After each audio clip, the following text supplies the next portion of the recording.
A South Surrey man is warning other dog owners after his Labrador nearly died of a fentanyl overdose. The dog had to be revived with naloxone after somehow inhaling or ingesting the deadly drug while out for a walk. CTV's Shannon Patterson has the story. Charlie, the 8-year-old chocolate lab, is normally full of energy, but 10 days ago he began acting strangely after returning from a short walk near 26th Avenue and 160th Street in South Surrey. His eyes were not quite right, so I'm calling his name. He's unresponsive. I'm lifting his head, and at that point, his head is just flopping over. His paws are flopping over. Thornton rushed Charlie to Grandview Animal Hospital near his home. His heart rate was down at 40. And his breath rate was at 3, so 3 breaths a minute. The veterinarian called an emergency animal hospital in Langley, and staff there suggested the clinic try administering the overdose reversing drug naloxone. They gave him the first dose, and his breath rate went up to 20.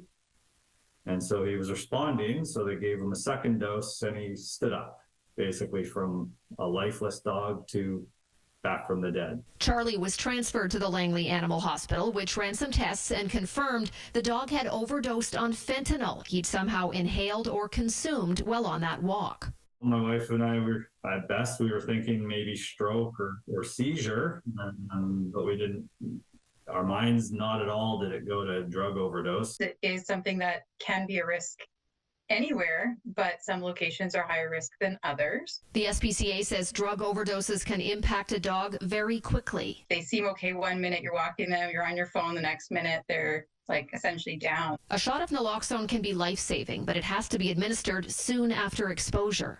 It is something that, under the direction of your veterinarian, if you're in an area that you think your pet might be at risk, it may be helpful to actually carry a naloxone kit that you could potentially use for your pet. Now we have one in the house, just in case. Charlie has fully recovered from his overdose, but Thornton is still haunted by the what-ifs. If we had delayed or didn't act for whatever reason, trying to figure out things at home, then it could have been a different story altogether. Shannon Patterson, CTV News, Surrey.